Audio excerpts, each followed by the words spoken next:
kasama natin si Papa Eds. Ano lang, Pa Eds, ano lang, may konting tanong lang about sa mga ngayon issue ngayon sa love team na sabi daw i-post daw. So, hindi ka dun kasama sa ipopost. Grabe. Ano yung masasabi mo dun, Papa Eds, sa issue na yun? Post yung mga kagaya sinabi ni Rob? Oo. Oo nga, sino sa yung Labs ko, July? Dun. Hindi ko kasi masyado narinig ko lang din eh. Pero totoo talaga is Kalinga Prab. Kaya nga, so ang sabi ko lang ay respetuhin na lang natin ang decision ng leader natin kasi alam naman niya ang ginagawa niya, hindi naman niya gagawin yung basta-basta yung decision na yun nang walang dahilan. So basta napapansin ko rin kasi sa mga viewers, masyado nilang personal na eh. At para din naman kasi yun sa mga sa channel kasi medyo magulo na eh. Saka sa mga beneficiary, nahihirapan din yan, hindi nang porke masyado na kasing masyado nang wala nang kaanuhan sa kanilang private life, ganun, medyo mahirap na din sa parang nahawakan sobrang exposed na rin. May sa mga natuklasan na kanina lang, bali nagsimula daw sila yung issue ang pagiging sa job or tapos sa necklace. Hindi ko rin kasi kaya tinigil talaga daw nila, pero ang hindi lang daw papayag kayo Edsy at Franjoy. So yun na nga guys, good morning, good afternoon, and good evening po muli. Ito muli ang inyong lingkod, Batang Elio ko, and ito nga guys, at kukuhanan lang natin at bibigyan ng reaction itong interview ni Kalingap Beshi po, kay Kalingap Edu, and also kay Kalingap Mikoy, kung ano nga ba talaga yung totoong saloobin nila sa plano at sa ginawa po ni Kalingap Prab po, na pagpo-post or pagpapahinto. Panandalian lang naman ito, kumbaga temporary sa Jomcar and may Chris po at nandito rin si Kalingap Mikoy guys para marinig din naman natin ang kanyang saloobin kung ito ba ay ikinalulungkot nga ba niya or naiintindihan ba niya ang mga plano ni Kalingap Prab bilang isang leader po nila. So yan guys, at bago tayo tumuloy, syempre huwag natin kalimutan suportahan palagi ang buong team Kalingap sa pangunguna ni Kuya Val Santos Matubang, Ate Edna Vlogs, and syempre si Kalingap Prab po. So guys, pakinggan po natin at ituloy natin. And so far, si Kalingap Edu guys ay alam ko naman na malawak ang pangunawa niyan, and hindi dahil siguro pinsan niya si Kalingap Prab at hindi rin dahil hindi siya nadamay or hindi sila nadamay or hindi nadamay ang EDSI na papahinto sandali lang. Post, kumbaga hindi mapopost. Yun po. So, ituloy pa natin to. Joy? Yun yung mga medyo hindi masyado lang, medyo laylo lang siguro sa kanila doon sa mga, ewan ko kung ititigil talaga matagal, baka isang buwan lang yan. Post lang naman yan. Mabilis lang yan. Kasi pag post, ibig sabihin, pwedeng continuous. Basta maging maayos. Actually, wala sinabi si Kalingap Prab kung hanggang kailan guys. Pwede isang linggo, nasa sa kanya na yon. Kung pwede isang buwan or pwede rin sigurong hindi natin masasabi. Kumbaga hintayin na lang natin kung ano yung mga susunod na announcement niya po.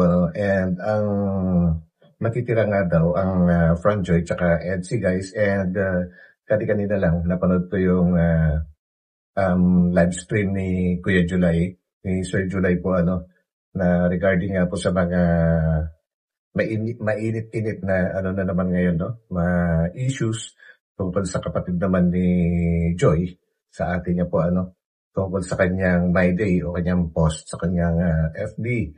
And ito yung talagang pinag-uusap-usapan na naman ngayon. And baka lang madamay naman ang Franjoy. Pero guys, pumasok po sa live ni Kuya July si Kalingap Prab mismo po at nag-comment siya doon na huwag daw idamay si Joy. Ang sinasabihan naman po niya guys is yung mga nagko-comment, huwag idamay si Joy. Kung ano man ang nagawa ng kapatid niya or ate niya ay walang walang kasalanan si Joy doon. Kumbaga ibang tao.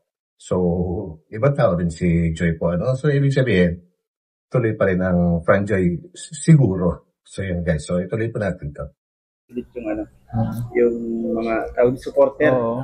hindi mag-away-away, parang ganun din. At ano lang, hintay lang. Akala kasi yung iba stop na eh. Yun ang iniisip ko. Sige, Iba naman ang stop sa post lang. Oh, yun. Ay, ganito pa Pides kasi siyempre, ano lang masasabi mo sa mga kagaya mo na kalagayan nila, Mikoy, Papa Diyos, yung mga parang, ano mo na, mapapayo mo sa kanila. Para sa kanila. Kasi nalulungkot sila eh. Dahil wala ng vlog. Wala nang post na yung love team nila. Wala nang Ano lang yan, tiwala lang sila kayo, no? Kaya nga, Tama. so ano, masabi ko lang is, tiwala lang sila sa decision ni Rob kasi, ano eh, para din naman yan sa, ano, sa kanilang kabutihan ng love team nila eh. Kasi kung pagpapatuloy nito, maging ganun ang mangyayari, sa halos lahat na eh, sa loob at sa labas ng Kalingap, nagkakagulo na talaga eh, kaya ganun talaga si Rob. Kagaya dati pag medyo na ano na, dati nga stop na agad talaga eh, kagaya ng mga ibang love team. Hindi ko napapakalanan basta may mga ganun nangyari. Tama. Stop na talaga kasi sobra na.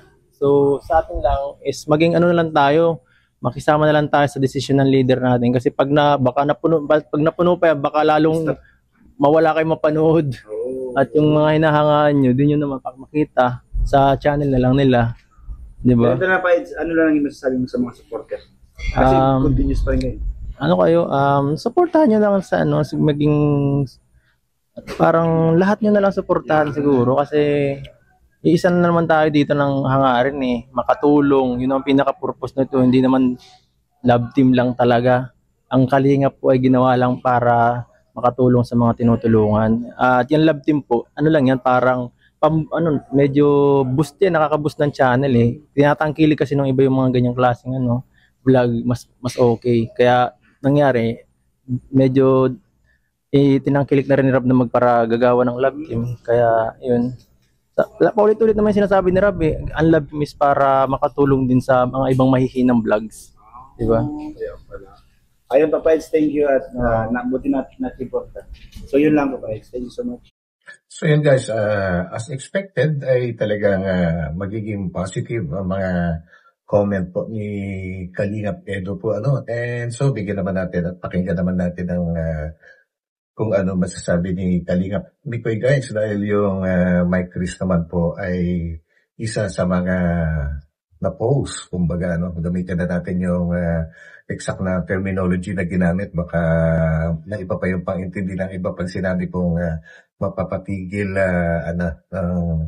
panandalian. So yun, so guys, na-post. Yan. Sige, thank you. Ano bro, anong reaction mo bro? Kasi kung nabalitaan mo bro yung ano, yung post, pinost yung love team.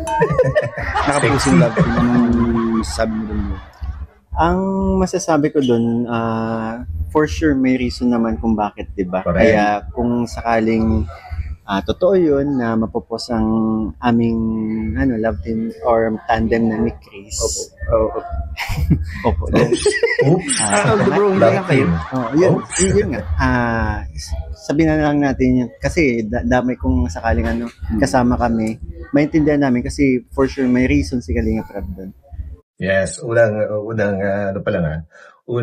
sagot pa lang ni Kalingap Pikoy, medyo napapabilib na po ako kasi nga po alam naman po natin, kilala naman natin si Kalingap Rob na napakahaba po ng pasensya niyan. And sa totoo lang, matagal na niyang sinasabi ito. At hindi nga po biglaan ang pangyayari na may mapapatigil, panandalian, mapopost. So yan po matagal na po siya nag-warning sa mga toxics kasi hindi rin naman kasi maganda na itutuloy niya yung pagpapalabas ng mga ganyan na ang daming nagkakagulo. Pangit po yan guys. So ito yung ginagawa niya na paraan ngayon. Makasakaling magawan pa ng solusyon at maisave pa yung mga love team or tandem po dahil kagaya na sabi, doon nga po nanggagaling ang bashing sa Jomcar at sa Mike Chris. And ang kadahilanan ay narinig na po natin yan na paulit-ulit po sa panoy po natin. Kaya lang. Tsaka post lang naman eh. Post Hindi lang naman naman. hindi naman mawawala po. Sige bro, Kasi manonood yung mga supporter mo dito. Mm. Bro, anong sabihin mo sa kanila? Para hindi sila malungkot, bro. Ayun. Sa mga sumusupport sa amin, huwag po kayong malungkot. Siguro, may mga kailangan lang pahupain. Correct. Pero nandito pa rin po kami sa inyo. In the future, makikita nyo pa rin magkasama po kami sa isang screen. Diba? Yes. Sa isang tahanan na magkasama, tuloy-tuloy lang pagpapasaya po sa inyo. Kaya huwag kayong malulungkot, tuloy-tuloy lang. Yung sana wag mawala yung pagmamahal nila sa amin, ninyo sa amin, and makakaasa naman kayo na kami lalaban. Post lang naman eh. Post lang naman. Post lang. Kung stop, yun dun tayo Doon talaga. Oo. Iiyak ako. bro, actually, hindi lang kayo yung apektado. Hindi lang din sila mga views na. Kami din. Kami din, apektado din kami nila Romeo, nila. And sana, sana yung, yung naging rason kung bakit nagkaroon ng desisyon na ganito, ay sana ma-realize nila na, yun, kung sakali man. Ako may idea na kasi ako kung bakit nagkaroon ng ganitong pangyayari. Kaya sana maano na nila, paano ko ba masasabi to? Kasi for sure, nakaano din naman, nakasuporta din naman sila, di ba? Pero bro, sabi kasi, meron kasi akong bagong update. Kanina lang talaga, 8 minutes ago lang na napanood ko. Kay Sir July O'Neil. Na bro, nagsimula daw talaga yung, hindi po sa akin manggaling mga kalingap, mga support. Nanggaling yung mga bash, sa Jomcar and sa Mikris. Kalingap. Yan, totoo naman po yun guys. Kumbaga si Sir July po yung inatasan or pinagkatiwalaan ni Kalingap Rab para i-announce po ito. So yan, sa mga hindi pa nakakapanood nito, ay panoorin po natin. Patungkol po dito. Sabi niya, Edsy, Franjoy, tuloy pa Ninong. Mikris at Jomcar ang post muna. Kasi doon nagmula ang bashing at bawal na yung vlogger na sponsor or collector. So yun po, maliwanag ko So lumalabas po sa ngayon, yung Franjoy at saka po Edsy, tuloy po yung pagbablog. Pero yung Jomcar ho at saka yung Mikris, post daw po muna. So hindi ko po alam kung ano po magiging reaction po ng mga viewers po natin sa ngayon. Pwede nyo naman pong i-comment po. Pero ang sa akin po dito, gaya po nung binanggit ko doon sa ating live stream kaninang umaga, pag sinabing post ho, medyo may pag-asa pa po yun. Actually po, yung bagay na yun, tinanong ko po kay Rab at meron po siyang sagot. Ito po yung aking tanong. Sabi ko, yung post ba ay pansamantala lang? Pwede pa rin ituloy kapag maging okay na? Tapos yung sagot niya, opo, pansamantala lang. So yung mga kabayan po natin, yun po yung aking tanong at saka yung kanyang sagot. Sana po maliwanag yun. Yun na nga. Lagi ko din naman sinasabi kapag nagla-live ako na sana sana suportahan na lang nila ang Kalingap ang sinusuportahan nila, di ba? Sa napapanood naman nila kami Jomcar, Mikris sa channel ni Kalingap Rab. Yun, actually guys, maganda yung kasagutan po ni ni Kalingap Mikoy na yung Kalingap ang sinusuportahan. Kasi pagka yung isang certain love team lang talaga yung sinusuportahan, diyan talaga nagkakaroon ng problema kasi diyan na nagkakaroon ng mga competition, kumbaga kakaroon ng barangay o baryo-baryo, tribo-tribo kung tawagin po Pero kung Kalingap ang susuportahan mo, lahat sinusuport, ibig sabihin lahat sinusuportahan mo na rin yung kanilang mga programa na ginagawa. So yun po. Okay yun. Okay yung sinabi ni Mikoy. Sabihin natin kung sakaling hindi na lang gusto, sana manahimik na lang. Yan. Ang ganda ng ganda. Tama na yung kasi ang naapektuhan naman po yung yung sinusuportahan ninyo. And ako naman, every time na nagla-live ako, na pinapakiusapan ko yung mga supporters natin na huwag magsasalita ng kung against sa kasi tulad niyan, si Papa Joms, kaibigan ko, si Carla, kilala ko din naman, di ba? Kaya sana magmahalan na lang tayo, di ba? Kasi isang tingnan nyo, tingnan nila yung nangyari. Di ba? Nagsalita na ako, nag-live tayo before, I think mga 3 months ago. Di ba sinabi ko na yan? Nakikita ko may possibility mangyari ngayon dahil nga magulo na. Wala, nagtuloy-tuloy. Kaya, eto, nakakalungkot talaga. Ay po mga Kalingap. At least guys, alam na rin ni Kalingap Mikoy kung anong pwede mangyari kasi nga, kagaya na sabi ko kanina, actually matagal na ito kumbaga nag-warning na dati si Kalinga Prab and sila mismo nakaramdaman na nila kung ano yung pwedeng mangyari po ano. Yung kasi isang issue diyan is yung mga sumusuporta na hindi naman siguro mga tunay na supporters yon ay talagang halos pagbanggain po yung dalawa na love team, which is wala naman pong problema yung mga personalidad na mismong nasa love team or nasa tandem po ano. Kumbaga, yung alam na natin yan and ayoko nang ulitin pa na pag-usapan yun guys. Kumbaga, nabanggit lang natin ngayon kasi nakanti rin naman ni Kalingap ni Koy. So yan tuloy. Hindi lang po kayo apektado, lahat po kami, lahat po tayo. Kaya kami naman ni Papa Diyos, wala naman kami ibang gustong gawin kundi makapagpasaya. ang alam ko nasa car tayo nun. Yung live natin. Makapagpasaya, makatulong sa mga yun para mapawi yung mga problema nila, 'di ba? Yun nga, sabi ko nga, nag-usap na rin naman kami ni Papa Joms diyan. Kami ni Papa Joms, okay kami. Kung pilit nila kami ni Papa Joms na yung mga pinipilit nila kami pinagaan sa sabong. No. Yun. Ang linaw-linaw ko ng pagkasabi ni Kalingap Mikoy doon, no? Although, yan si Mikoy tsaka si Papa Jones ay dati na magkaibigan po, silang tatlo siya ba to? Si Mr. D, si Superman. Yan po, si Juan.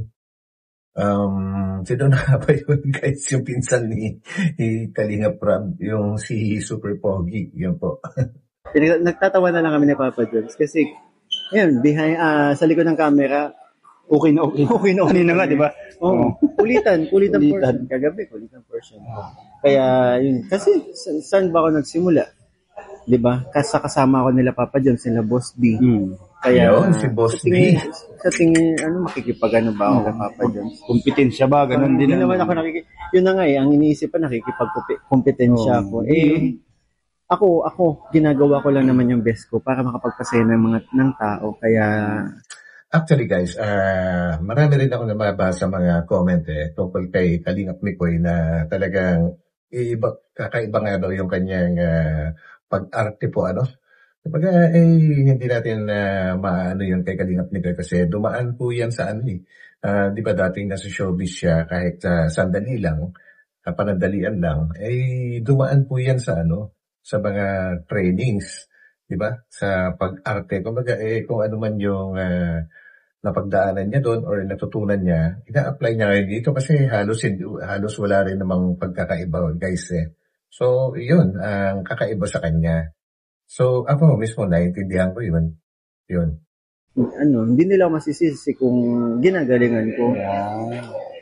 Kasi natutuwa ko sa mga natatanggap ko mga messages na sabi ko nga, 'di ba, na ganun nga, na daming napapawing lungkot, yung lalong-lalo na yung mga kababayan nating OFW, 'di ba?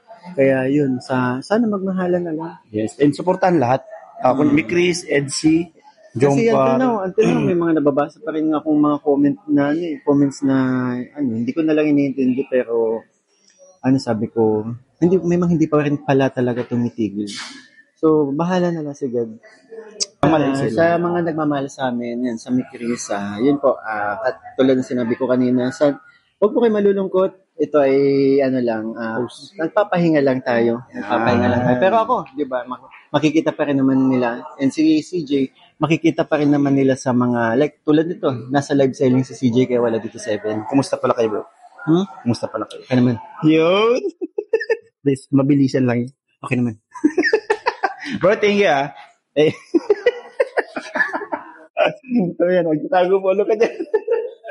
Thank you, bro. At alam ko may gagawin ka pa mamaya nasa live selling yung isa. Bye-bye po mga Kalingap. Huwag po kayo malungkot.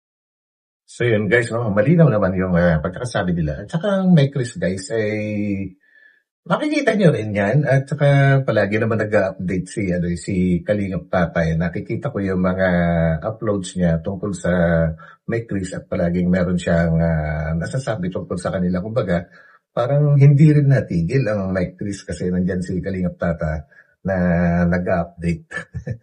So yan po guys, and maraming salamat po muli sa pagsama po ninyo sa akin dito sa maiksing vlog na ito. And magkita po tayo ulit sa aking susunod na upload. So yan guys, Ayaw po talagang umano sa mga issues. Grabe po yung mga ano ngayon. Instead na kumalma, parang may mga panibago na namang umuusbong na mga issues. Grabe guys. So, wag po nating palakihin yung mga yun. Wag tayong sumama doon para lumaki po ano. Hayaan na natin yung mga eksperto na mag-handle dyan. Kagaya ni na Kuya July, kaya-kaya na nilang i-handle yung mga ganong sitwasyon po ano. So yun.